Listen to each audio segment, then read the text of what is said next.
একদিনে প্রায় 10,000 জনের করোনা শনাক্ত, সর্বোচ্চ 164, মৃত্যুর রেকর্ড। গ্রামের মানুষ দেরিতে হাসপাতালে যাওয়ায় বাড়ছে প্রাণহানি। শুরুতে মনে হয়েছিল যে আমার কোভিড হয় নাই, তারপরে টেস্ট করলাম, তারপর দেখলাম যে পজিটিভ। এই বর্ষার মৌসুমে মনে করছেন যে জ্বর, কাশি, এটা বর্ষা মৌসুমের একটা রোগ, যার ফলে ওনারা হাসপাতালে আসছেন দেরিতে। এক সপ্তাহ বাড়ল লকডাউন, 14 জুলাই পর্যন্ত থাকবে কঠোর বিধিনিষেধ। আইন শৃঙ্খলা বাহিনীর কড়াকড়ির মাঝেই বাড়ছে চলাচল। সুরক্ষা পোর্টালে বিশেষ ব্যবস্থায় ভ্যাকসিনের জন্য নিবন্ধন করতে পারবেন বিদেশগামীরা। আগামী সপ্তাহে শুরু হবে মডার্না ও সিনোফার্মের গণটিকা কার্যক্রম। কোভিডে পেশা বদল করে বাসায় ইয়াবা সরবরাহ করছিল টিকটক হৃদয় বাবুর সহযোগীরা। র্যাবের অভিযানে 5 জন গ্রেফতার। মহামারীতে 1 লাখ কর্মসংস্থান তৈরি করেছে ই কমার্স। তথ্য সিপিডির। প্রযুক্তির সুফল পেতে ডিজিটাল অর্থনীতি নীতিমালা করার তাগিদ। কোপা আমেরিকার ফাইনালে ওঠার মিশনে ভোর 5টায় মাঠে নামছে ব্রাজিল। অপ্রতিরোধ্য সেলেসাওদেরকে বিপক্ষে চমক দেখাতে চায় পেরু। এছাড়াও রাতের বাংলাদেশে থাকছে মানুষের পর এবার প্রাণীদের করোনার টিকা দেওয়া শুরু করল যুক্তরাষ্ট্র। 27 রাজ্যের 70 চিড়িয়াখানায় কর্মসূচি।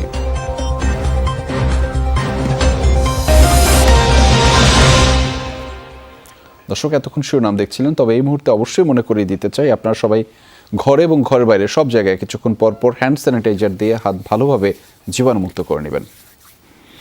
এবার জানাচ্ছি বিস্তারিত। দেশে করোনার সংক্রমণ ও মৃত্যুর নতুন রেকর্ড হচ্ছে প্রতিদিন। গত 24 ঘন্টায় সর্বোচ্চ 164 জন মারা গেছেন। শনাক্ত হয়েছে 9,964 জন। রাজধানীর হাসপাতালগুলোতে বেড়েই চলেছে বাইরের রোগী। স্বাস্থ্য অধিদপ্তরের মহাপরিচালক জানিয়েছেন, শেষ মুহূর্তে হাসপাতালে আসায় অনেকেরই মৃত্যু হচ্ছে। আর গ্রামাঞ্চলে মানুষ সর্দি কাশিকে বর্ষা মৌসুমের জ্বর ধরে নিচ্ছে।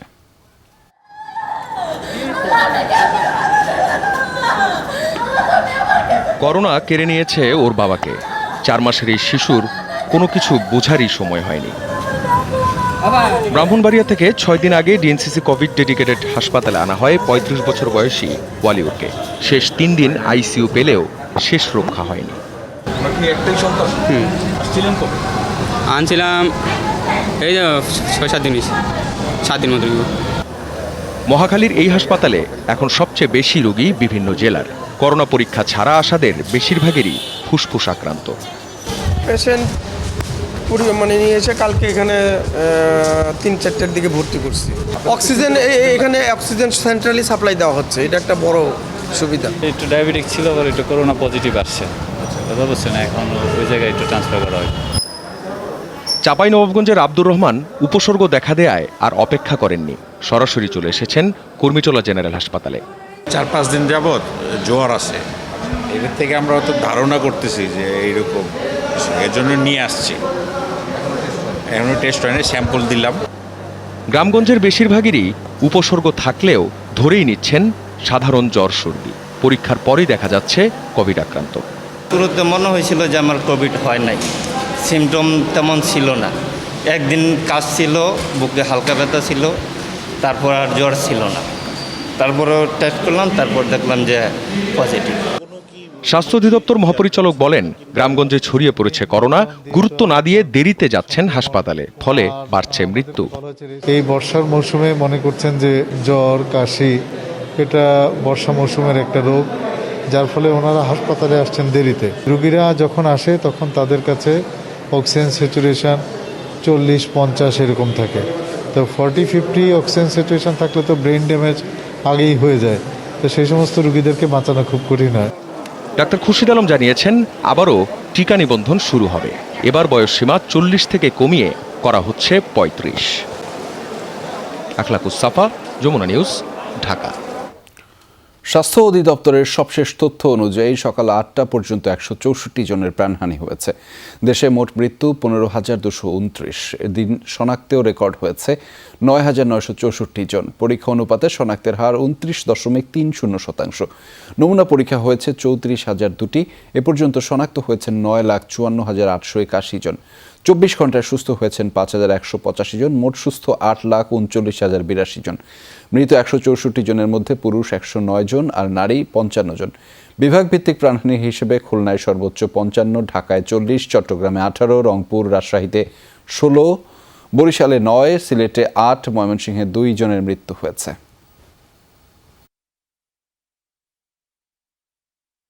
লকডাউন কার্যকরে রাজধানী জুড়ে ভ্রাম্যমাণ আদালত আর পুলিশ, র্যাব, সেনাবাহিনীর তল্লাশি চৌকি বসানো হয়েছে।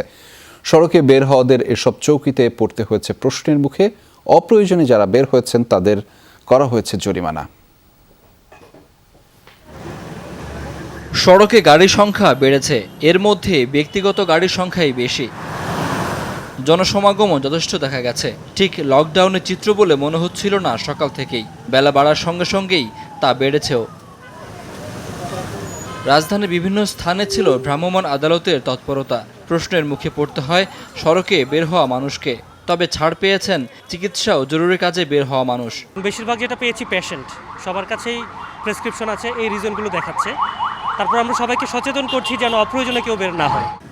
সড়কের কয়েক জায়গায় দেখা গেছে আইনশৃঙ্খলা বাহিনীর তল্লাশির চৌকিও। তল্লাশির কারণে সড়কে কোথাও কোথাও ছিল গাড়ির দীর্ঘ সারি। আজকে হচ্ছে যেহেতু অফিস ব্যাংক খোলা, 5 দিন পরে ব্যাংক খোলা, যার কারণে কিছু মানুষ একটু ব্যর্থ হয়েছে। অনেকেই আছে যে বিনা কারণে ঘুরছে, সেরকম থাকলে আমরা তাদেরকে মোবাইল কোর্টের আওতায় আনছি এবং একটা জরিমানার ব্যবস্থা রাখছি। চেকপোস্টে তল্লাশি ও জিজ্ঞাসাবাদে কেউ যৌক্তিক কারণ দেখাতে না পারলে করা হয়েছে জরিমানা। রুগী আসছিল হাতের নামা দেওয়া, নামা দিতে আসি পুলিশ ধরে লয়েছে হাতের নামা নেওয়া। আজকে ফ্লাইট আছে প্যাসেঞ্জারের ভিতরে দিতে হবে, বিমান অফিস থেকে তার হোটেল বুকিং করতে হবে। যাচ্ছিলাম রায়েরবাগ, আমার বাসা রায়েরবাগ, তো মাস্ক ছিল না বিদায় আটকাইছে। মাস্ক আমার পকেটে ছিল, সাইকেল চালাতেছে তো হরান লাগতেছিল। রাজধানীতে দেখা গেছে সেনাবাহিনীর তল্লাশি চৌকিও। সেখানে সারিবদ্ধভাবে গাড়ির আরোহীদের জিজ্ঞাসাবাদ করা হয়। লকডাউন কার্যকরে সড়কে তৎপর ছিল র্যাবও। কর্মকর্তারা জানান, অপ্রয়োজনে বের হওয়াদের বিষয়ে কঠোর হবেন তারা। আইন প্রয়োগের মাধ্যমে সবাইকে সচেতন করা, যেন এই যে মহামারীর বা অতিমারী যে সৃষ্টি হয়েছে এটা যেন ঢাকা শহরে ছড়িয়ে না পড়ে।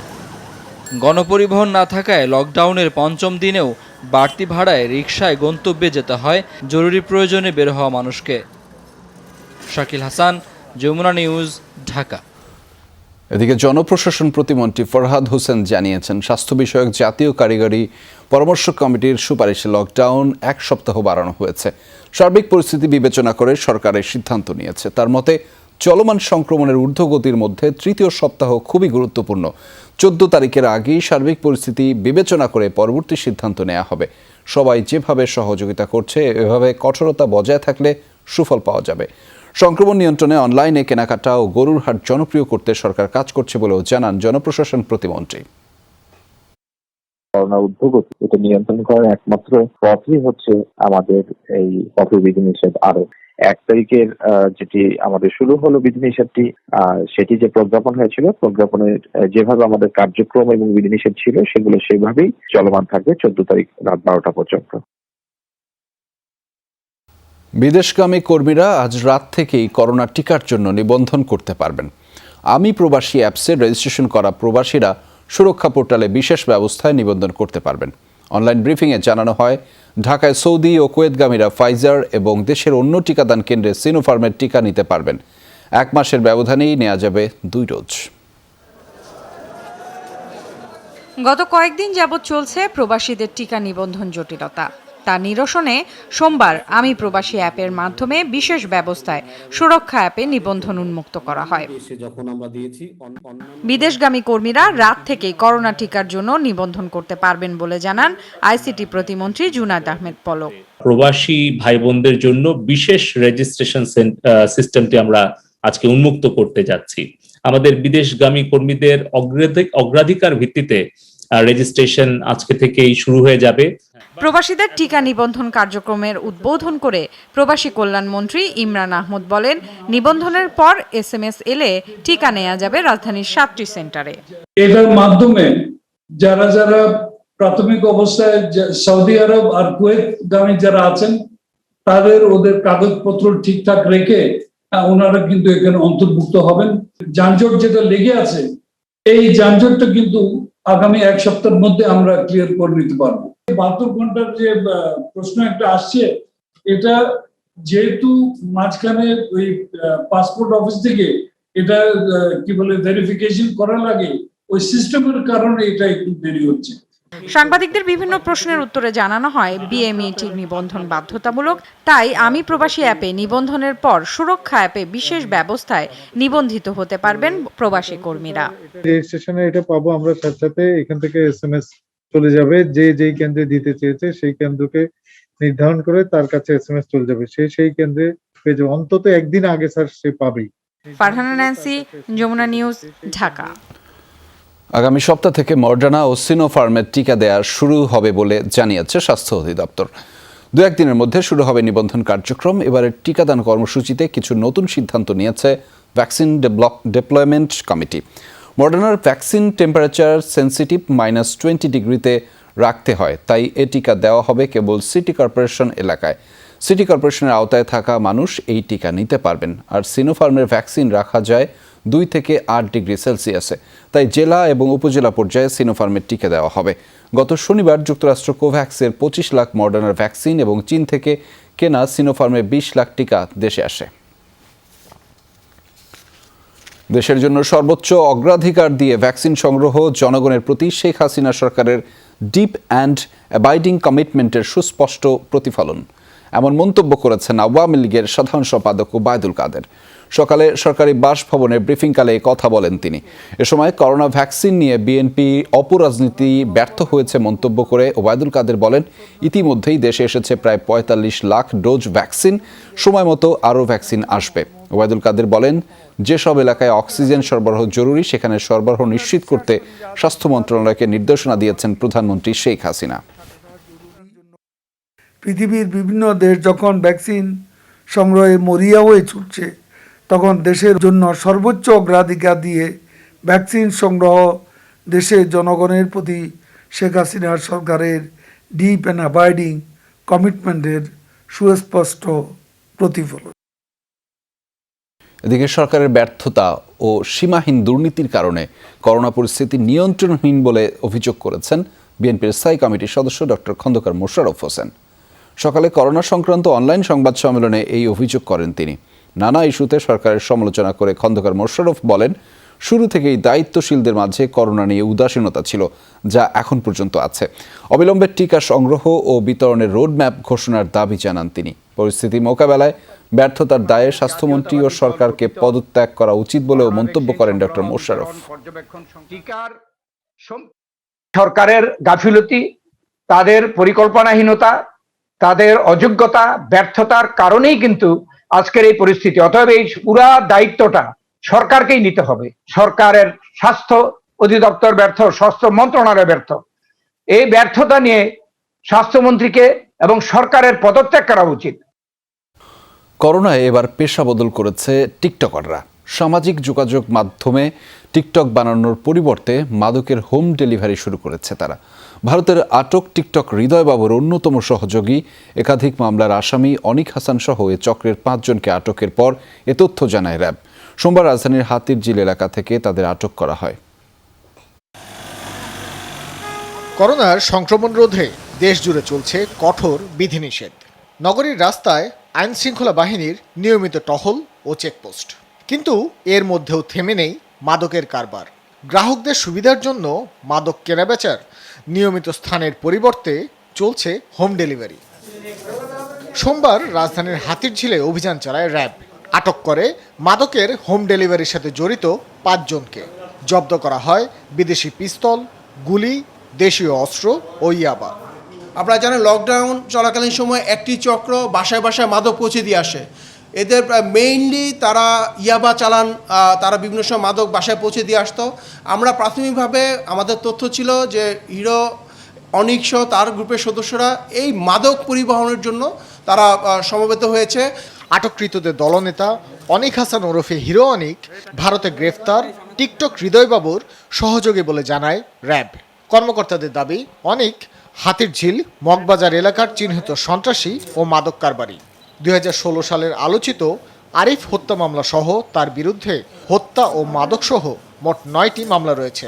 হিরো অনিক গ্রুপ এই যারা হাতিরঝিল এলাকায় বিভিন্ন সময় ঘুরতে যায় বা তারা যারা টিকটক করার জন্য যায় তাদেরকে বিভিন্নভাবে ব্ল্যাকমেল করে, তাদের উপরে বিভিন্ন সময় ভয়ভীতি প্রদর্শন করে, ছিনতাই কার্য পরিকল্পনা করে এবং তারা বিভিন্ন সময় চাঁদাবাজি করে। এই চক্রের বাকি সদস্যদের গ্রেফতারে অভিযান অব্যাহত রয়েছে বলে জানানো হয় সংবাদ সম্মেলনে। ভাস্কর ভাদুরী, যমুনা নিউজ, ঢাকা। বিশ্ব অনলাইন বাজারে দ্বিতীয় সর্বোচ্চ জনশক্তি সরবরাহ করছে বাংলাদেশ। সম্প্রতি সৃষ্টিশীল ও মাল্টিমিডিয়া প্ল্যাটফর্মে তরুণদের ঝোঁক আরও বেড়েছে। এসব তথ্য গবেষণা সংস্থা সেন্টার ফর পলিসি ডায়ালগ সিপিডির। গবেষকরা বলছেন করোনাকালেও 1 লাখ কর্মসংস্থান তৈরি করেছে ই কমার্স, অথচ দেশের ডিজিটাল জনশক্তির এখনও কোনো স্বীকৃত সংজ্ঞা নেই। প্রযুক্তি মানুষের কাজকে অনেক সহজ করেছে। কেনাকাটা আর অর্থ লেনদেন তো বটেই, রাইড শেয়ারিং, সফটওয়্যার ডেভেলপমেন্ট আর আউটসোর্সিং এর কাজ করছে তরুণ জনশক্তির একটা বিরাট অংশ। কৃষি আর ছোট শিল্প ছাপিয়ে ডিজিটাল দাপট পৌঁছেছে গ্রামেও। ইন্টারনেটকে মৌলিক অধিকারের স্বীকৃতি দিতে দাবি উঠেছে নানা মহলে। যারা ই কমার্সের সাথে আছেন, ভার্চুয়াল সেমিনারে ডিজিটাল জনশক্তি তৈরির খুঁটিনাটি তুলে ধরে সিপিডি। গবেষকরা জানান, বিশ্বে নিবন্ধিত অনলাইন কর্মী প্রায় 7 কোটি, যার 16 ভাগের যোগান দিচ্ছে বাংলাদেশ। বাংলাদেশে যে অনলাইন লেবার সাপ্লাই ক্ষেত্রে ভারতের পরেই কিন্তু বাংলাদেশের অবস্থান। এটা ক্রিয়েটিভ এবং মাল্টিমিডিয়া প্ল্যাটফর্মের মাধ্যমে কিন্তু এটার প্রসার ঘটেছে। এটার সাথে অনেকগুলো চ্যালেঞ্জও রয়েছে। আলোচনায় আসে নানা চ্যালেঞ্জ। বলা হয়, Facebook, YouTube content, e commerce ও মোবাইল অ্যাপ ঘিরে উদ্যোক্তা তৈরি হলেও করা হয়নি সুনির্দিষ্ট নীতিমালা। তরুণ উদ্যোক্তারা যে জায়গায় কর্মসংস্থানটি করেছেন সেটাই হলো যেটা বলছিলাম যে একটা ফ্রন্টিয়ার জায়গা বাংলাদেশের অর্থনীতির প্রেক্ষিতে, বিশেষত এই বিল্ড ব্যাক বেটারের একটা পার্ট হিসাবে কিন্তু এই ডিজিটাল প্ল্যাটফর্ম বেসড ইকোনমিটা চলে আসবে। গবেষকদের পরামর্শ, প্রযুক্তির সুফল পেতে হলে সরকারকে ডিজিটাল নীতিমালা তৈরি করতে হবে এখনই। শরীফুল ইসলাম খান, যমুনা নিউজ, ঢাকা। পূর্ণাঙ্গ আইন না থাকায় বাংলাদেশে ইচ্ছে মতো চলছে অনলাইন ব্যবসা। বিদ্যমান ই কমার্স নীতিমালায় অনেকটাই উপেক্ষিত ক্রেতা সুরক্ষার বিষয়টি। তাই ভারত, চীনের মতো শক্তিশালী মনিটরিং প্রতিষ্ঠান গঠনের তাগিদ সংশ্লিষ্টদের। নুরনবী সরকারের রিপোর্টে থাকছে বিস্তারিত। নাসরিন সুলতানা পিঙ্কি একজন ই কমার্স উদ্যোক্তা। তিনি সামাজিক যোগাযোগ মাধ্যম ব্যবহার করে ব্যবসা করে থাকেন। একই সাথে তিনি নিজেও অনলাইন থেকে নিয়মিত কেনাকাটা করেন। ই কমার্স ব্যবসায় মনিটরিং ব্যবস্থা জোরদার করা জরুরি বলে মত তার। একটা হেডফোন দেখাচ্ছে আমাকে, আমার হেডফোনের যে যে যে যে ফিচার দেখাচ্ছে আমি পাওয়ার পরে কিন্তু আমি সেই সাউন্ডটা পাই না, তাহলে আমি এটার প্রতিকার আমি কোথায় করব? অনলাইন প্ল্যাটফর্মের জন্য একটা আইন থাকা উচিত, একটা নির্দিষ্ট জায়গা থাকা উচিত যেখানে কমপ্লেইনের জায়গা থাকবে। বেসরকারি হিসেবে 2020 সালে 16,000 কোটি টাকার ব্যবসা হয়েছিল ই কমার্স খাতে। আইসিটি মন্ত্রণালয়ের হিসাবে সেই ব্যবসা বেড়েছে 300 গুণ। ভারত ও চীনে পৃথক আইনের অধীনে রয়েছে পৃথক পৃথক নীতিমালা ও কমিশন। সেই কমিশন ই কমার্স ব্যবসা মনিটরিং করে থাকে ভোক্তাদের সুরক্ষায়। বাণিজ্য মন্ত্রণালয় এবং বাংলাদেশ ব্যাংক দুইটা সরকারি অর্গানাইজেশনই আসলে এই ই কমার্সের দেখভালটা করা উচিত, যাতে এখানে কোনোভাবে কোনো ধরনের দুর্ঘটনা, ফাইন্যান্সিয়াল দুর্ঘটনা না ঘটে এবং কাস্টমাররা কোনোভাবে প্রতারিত না হয়। ক্রেতা ও বিক্রেতাদের পেমেন্ট সুরক্ষায় আইনি ব্যবস্থা নেই এখনও। 2018 সালের নীতিমালা অনুযায়ী ক্রেতা প্রতারিত হলে ভোক্তা অধিকার অধিদপ্তরে যেতে পারেন, তবে তা যথেষ্ট নয়। ভোক্তা প্রত্যাখ্যাত না হয়, চিটেড না হয়, সেই জায়গাটাকে আমরা কিছু পলিসি, যেটা বাংলাদেশ ব্যাংক এটাকে রিভিউ করবে। ই কমার্স কোম্পানিগুলো কিভাবে পরিচালিত হবে এটা একটা নীতিমালা প্রণয়ন করার একটা ড্রাফট তৈরি করে দিয়েছি। এটা যত দ্রুত করা সম্ভব এটা সকলে উপকৃত হবে। ইন্টারনেট ব্যবহারকারীর 10% অনলাইনে কেনাকাটা করেন, যাদের বেশিরভাগই রাজধানী এবং এর আশেপাশে এলাকায়। পরিসংখ্যানে দেখা যায় 10 কোটিরও বেশি মানুষ মোবাইল ইন্টারনেট ব্যবহার করে থাকেন। নানান রকমের অফার দিচ্ছে, অনেক কম দামে জিনিসগুলো বিক্রি করছে। এখন এইটা যদি নিয়মের বাইরে হয় তাহলে সেটা আসলে নিয়মের মধ্যে আনা দরকার, কারণ তাতে ভোক্তা এবং ক্রেতা উভয়েরই স্বার্থ সংরক্ষিত হবে। বাংলাদেশে আলিবাবা, অ্যামাজন, গুগল ও ফেসবুকের মতো জায়ান্টরা ব্যবসার কাজ শুরু করেছে। তাই সরকারও ই কমার্স আইন করতে কাজ করছে। ই কমার্সের জন্য আমরা একটা পুরো পরিপূর্ণ আইন নিয়ে কাজ চলেছে, তার এসওপিটাও রেডি হয়েছে। আমরা চাইছি যে এটা ই কমার্স তো দরকার, কিন্তু মানুষ যেন চিটেড না হয়। নুরনবী সরকার, যমুনা নিউজ, ঢাকা। জানাবো এবার ফুটবলের খবর। কোপা আমেরিকায় প্রথম সেমিফাইনালে মঙ্গলবার ভোরে মাঠে নামবে ব্রাজিল, যেখানে প্রতিপক্ষ পেরু। দুই দলের মুখোমুখি দেখায় সেলেসাওরা এগিয়ে থাকলেও ব্রাজিল কোচ সতর্ক পেরুর আক্রমণ ভাগ নিয়ে। আর 5 বারের বিশ্ব চ্যাম্পিয়নদের বিপক্ষে চমক দেখাতে চান পেরুর কোচ রিকার্ডো গারিসা। কোপা আমেরিকার প্রথম সেমিফাইনালে দুই দলের সামনে সুযোগ টানা দ্বিতীয়বারের মতো ফাইনালে ওঠার। গেল আসরে এই পেরুকে হারিয়ে নবমবারের মতো লাতিন শ্রেষ্ঠত্ব ঘরে তুলেছিল সেলেসাওরা। এবার গ্রুপ পর্বেই এক দফায় লড়াই হয়েছে দুই দলের মাঝে, যেখানে নেইমারদের সামনে পাত্তাই পায়নি পেরু। যদিও কোচ তিতে সতর্ক, কারণ ম্যাচটি সেমিফাইনালের। বিশেষ করে পেরুর আক্রমণ ভাগ নিয়ে চিন্তিত ব্রাজিলের মাস্টারমাইন্ড।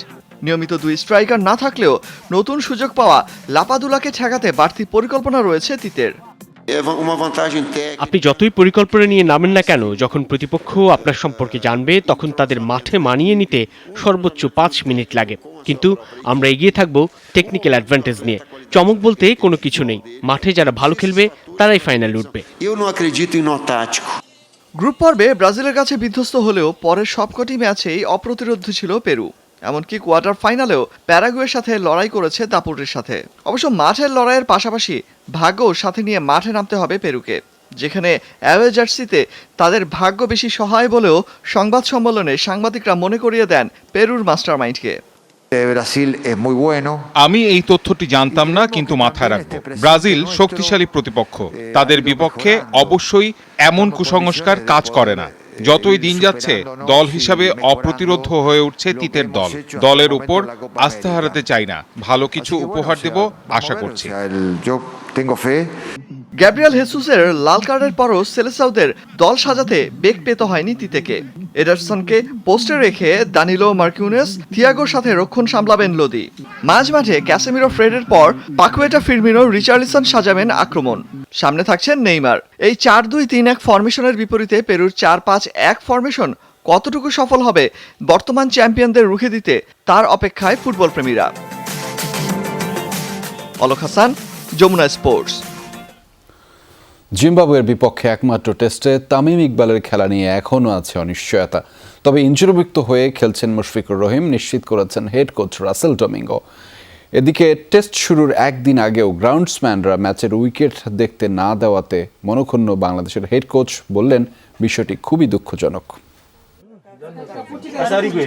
জিম্বাবুয়েতে এসে নিজের প্রায় শতভাগ চেষ্টা দিয়ে অনুশীলন করেছেন তামিম ইকবাল। প্রস্তুতি ম্যাচের দ্বিতীয় দিন ব্যাটিংও করেছেন এই ওপেনার। তবুও প্রথম টেস্টে তামিমের খেলা নিয়ে আছে শঙ্কা। ঢাকা লিগে পড়েছিলেন ডান হাঁটুর ইনজুরিতে, তা থেকে এখনও সেরে ওঠেননি শতভাগ। শঙ্কায় ভুগছেন, সেখানে আবার ব্যথা পেলে ঘরের মাঠের অস্ট্রেলিয়া সিরিজটাও মিস হতে পারে তার। তাই কোচ রাসেল ডমিঙ্গোর চাওয়া তামিমের শতভাগ সুস্থতা। প্রয়োজনে তিনি তাকে জিম্বাবুয়ের বিপক্ষে টেস্ট দলের বাইরে রাখতেও রাজি। সেই শঙ্কাটাই নাকি সত্যি হবার সম্ভাবনা বেশি, বলছে টিম ম্যানেজমেন্টের একটি সূত্র। Mushfiq pretty confident that he'll be fit to play. Test খেলতে মুশফিক খুবই আত্মবিশ্বাসী, সেই লক্ষ্যে ভালোভাবেই অনুশীলন করছে সে। তবে তামিম এখনো শতভাগ ফিট নয়, তার খেলা নিয়ে আছে শঙ্কা। তামিমের বিষয়ে চূড়ান্ত সিদ্ধান্ত নিতে আরও কিছু সময় নেব আমরা। বাংলা পথে জিম্বাবুয়ে হারারে টেস্টের জন্য প্রস্তুত করছে বাউন্স উইকেট। আভাসে পাওয়া এমন তথ্যে টাইগাররা নিজেদের প্রস্তুতি সারছে সেভাবেই। তবে হেড কোচ রাসেল ডমিঙ্গোর অভিযোগ, এখনও নাকি তাদের দেখতেই দেওয়া হয়নি প্রথম টেস্টের উইকেট। দুর্ভাগ্যবশত গ্রাউন্ডসম্যান এখনো আমাদের পিচ দেখার সুযোগ দেয়নি। এই বিষয়ে তাদের সাথে তর্ক হয়েছে আমার, কারণ উইকেট দেখার পরেই একাদশ সাজানোর পরিকল্পনা করতে পারবো আমরা, আর তা এভাবেই হয় সব সময়। তবে কন্ডিশন যাই হোক না কেন, এই ম্যাচে যে কোনো মূল্যে জয় চায় বাংলাদেশ। কারণ 2017 সালের পর আর দেশের বাইরে টেস্ট জেতা হয়নি টাইগারদের। সেই অপূর্ণতা ঘোচাতে হারারেতে বড় সুযোগ বাংলাদেশের সামনে, তা ভালোই জানা টিম ম্যানেজমেন্টের। আমি জানি বাংলাদেশের জয় পাওয়াটা খুবই জরুরি, তবে আমি চাই সবার আগে প্রসেসটা ঠিক রাখতে। উইন্ডিজ ও শ্রীলঙ্কার বিপক্ষে সবশেষ টেস্টে আমরা ভালো পারফর্ম করেছি, সেই ধারাটা ধরে রাখতে চাই। বাংলাদেশ দলের দায়িত্ব নিয়ে প্রথমবার হারারেতে এসেছেন রাসেল ডমিঙ্গো, কিন্তু দক্ষিণ আফ্রিকার হয়ে আগেও এই ভেন্যুতে খেলার অভিজ্ঞতা আছে এই প্রোটিয়া কোচের। অতীত সেই অভিজ্ঞতা থেকেই শিষ্যদের দিলেন নতুন টোটকা। বললেন, হারারেতে সফল হতে বোলিং কিংবা ব্যাটিং দুই ডিপার্টমেন্টেই ধৈর্যশীল হওয়ার কোনো বিকল্প নেই। Hasinur Rahman, Jamuna sports, Harare, Zimbabwe. ইনকিউবেটরে জন্ম নেয়া 28টি অজগর ছানা বেড়ে উঠছে চট্টগ্রাম চিড়িয়াখানায়। নির্দিষ্ট তাপমাত্রা ও আর্দ্রতায় চলছে লালন পালন, যত্ন আত্মীর কমতি নেই। প্রকৃতির নিয়ম অনুযায়ী 2-1 দিনের মধ্যেই খোলস পাল্টাবে এসব সাপছানা, তারপরেই ছেড়ে দেওয়া হবে বন্য পরিবেশে। সম্পূর্ণ হাতে তৈরি এক ইনকিউবেটরে জন্ম নিয়েছে 28টি অজগর ছানা। একটু উষ্ণতার জন্য এদের ঢেকে রাখা হয় খড় দিয়ে। জন্ম সপ্তাহ 2-1 আগে, ফলে সাপের ছানাগুলো আগ্রাসী নয়, বরং সুযোগ পেলেই ইনকিউবেটর থেকে বেরিয়ে আসার চেষ্টা লক্ষণীয়। চট্টগ্রাম চিড়িয়াখানার ইনকিউবেটরে রাখা অজগর সাপের 31টি ডিমের মধ্যে সম্প্রতি 28টি ডিম ফুটে বের হয় বাচ্চা। দেখভাল করছেন চিড়িয়াখানার কর্মীরা। ওরা এখনো গরম চাচ্ছে, এখনো বাচ্চা, এরা ঠান্ডা সহ্য করতে পারে না, গরম হলে এদের জন্য ভালো। আমি দিনে খড় একবারে চেঞ্জ করি, 2 দিন পর পর একবার খড় চেঞ্জ করি, কিন্তু পানিটা দিনে একবার চেঞ্জ করি। অজগর সাপ ডিম পাড়ার পর তা যাতে নষ্ট করতে না পারে সেজন্যই 2019 সালে পরীক্ষামূলকভাবে হাতে তৈরি ইনকিউবেটর প্রয়োগ শুরু। সেবার 25টি আর 4 বছর পর জন্ম নিল 28টি ছানা। জুন মাসের 22 তারিখে বাচ্চাগুলো ডিম থেকে বাচ্চাগুলো বের হয়। এখন আমাদের কাছে আছে, 15 দিন আমাদের কাছে থাকবে। 15 দিন পর ওরা শেডিং করবে, তখন আমরা খাবার দিব। ইন্ডিয়ান রক পাইথন প্রজাতির এই ছানাগুলো কিছুদিন পর ছেড়ে দেয়া হবে বন্য পরিবেশে। এই ধরনের সাপ যদি আমরা ন্যাচারে ছাড়তে পারি, এই যে বর্তমান যে ইকোসিস্টেম সাপের কারণে পরিবেশের, এটা আবার ফিরে আসবে এবং আলটিমেটলি এটা পরিবেশের জন্য ভালো, মানুষের স্বাস্থ্যের জন্য ভালো। চট্টগ্রাম চিড়িয়াখানায় বর্তমানে 22টি বড় অজগর সাপ রয়েছে। শোয়েব রহমান, যমুনা নিউজ, চট্টগ্রাম। এবার প্রাণীদের করোনা টিকা প্রয়োগ শুরু করল যুক্তরাষ্ট্র। 27 রাজ্যের 70টি চিড়িয়াখানার পশুদের আনা হচ্ছে ভ্যাকসিনের আওতায়। যুক্তরাষ্ট্রের ডিপার্টমেন্ট অফ এগ্রিকালচার ইউএসডি এর তত্ত্বাবধানে রোববার সান ফ্রান্সিসকোর এক চিড়িয়াখানায় হয় কর্মসূচির সূচনা। বাঘ, সিংহের মতো করোনার সবচেয়ে ঝুঁকিপূর্ণ প্রজাতিকে রাখা হয়েছে এই তালিকায়। এরই মধ্যে প্রায় 70% মানুষকে করোনা টিকার আওতায় এনেছে যুক্তরাষ্ট্র। দেশব্যাপী ভ্যাকসিন কার্যক্রমও চলছে। এ অবস্থায় এবার প্রাণীদের টিকা দেওয়া শুরু করল দেশটি। সান ফ্রান্সিসকোর ওকল্যান্ড চিড়িয়াখানা থেকে শুরু হয় এ কর্মসূচি। পরীক্ষামূলক কর্মসূচির আওতায় প্রথম প্রাণী হিসেবে করোনা ভ্যাকসিন পেল জিঞ্জার ও মলি নামের 2টি বাঘ। এই তালিকায় আছে বন বিড়াল, ভালুক, সিংহ। নিউ জার্সির ভেটেরিনারি ফার্মাসিউটিক্যাল প্রতিষ্ঠান জুয়েটিস তৈরি করেছে প্রাণীদের জন্য বিশেষ টিকা। 2 ডোজ প্রয়োগে করোনা থেকে প্রাণীকুল সুরক্ষা পাবে বলে দাবি উৎপাদকদের। এ পর্যন্ত 11,000-এর বেশি টিকা সরবরাহ করেছে প্রতিষ্ঠানটি। 27 অঙ্গরাজ্যের 70টি চিড়িয়াখানায় চলবে এ কার্যক্রম। সংক্রমণ ঝুঁকি বিবেচনায় তৈরি করা হয়েছে প্রাণীদের অগ্রাধিকার তালিকা। এটা একটি বড় প্রকল্প। এই মুহূর্তে 110টি প্রাণীর তালিকা তৈরি করেছি, যেগুলো সংক্রমণের ঝুঁকিতে রয়েছে। এই প্রাণীগুলোর জন্য টিকাটি নিরাপদ এবং কার্যকর বলে প্রমাণিত হয়েছে। বাঘ দিয়ে কর্মসূচি শুরু করেছি। শিম্পাঞ্জি, বাদুড়, শূকর সহ অন্যান্য প্রাণীকেও শিগগিরই ভ্যাকসিনের আওতায় আনা হবে। বিশ্বের বিভিন্ন দেশের চিড়িয়াখানায় এ পর্যন্ত গরিলা, বাঘ ও সিংহের শরীরে করোনা শনাক্তের নজির রয়েছে। গৃহপালিত বিড়াল আর কুকুরের দেহেও মিলেছে ভাইরাসটি। গত জানুয়ারিতে যুক্তরাষ্ট্রেরই সান ডিয়েগো সাফারি পার্কে একাধিক গরিলার শরীরে কোভিড শনাক্তের পর স্থানীয়ভাবে টিকা প্রয়োগ করেছিল কর্তৃপক্ষ। Dorothy Tasrin, Jamuna news. মহাকাশ স্টেশন থেকে বের হয়ে প্রথমবারের মতো মহাশূন্যে হাঁটলেন চীনের 2 নভোচারী। মূলত স্টেশনের মডিউলের বাইরে ক্যামের স্থাপনের এবং বিভিন্ন যন্ত্র স্থাপনের জন্য মহাকাশযানের বাইরে পা রাখেন 2 নভোচারী। মহাকাশ স্টেশনে 3 মাস অবস্থান করবেন এই নভোচারীরা। এই ঘটনাকে মহাকাশ গবেষণার ক্ষেত্রে বড় অর্জন বলে আখ্যা দিয়েছে বেইজিং। গেল মাসে লং মার্চ 2F রকেটে করে তিয়ানগং নামের স্পেস স্টেশনে পৌঁছান 3 নভোচারী। স্থানীয় সময় রোববার স্টেশন থেকে মহাশূন্যে বেরিয়ে আসেন 2 জন। শুরুতে স্টেশনের রোবোটিক আর্মের মাধ্যমে লিউ বমিং নামের এক নভোচারীকে কেবিনের বাইরে নেওয়া হয়। পরে বাইরে আসেন ট্যাং হংবো নামের অপরজন। মিশনে মডিউলের বাইরে ক্যামেরা স্থাপনের পাশাপাশি রোবোটিক আর্মসের কার্যক্ষমতা পরীক্ষা করেন তারা।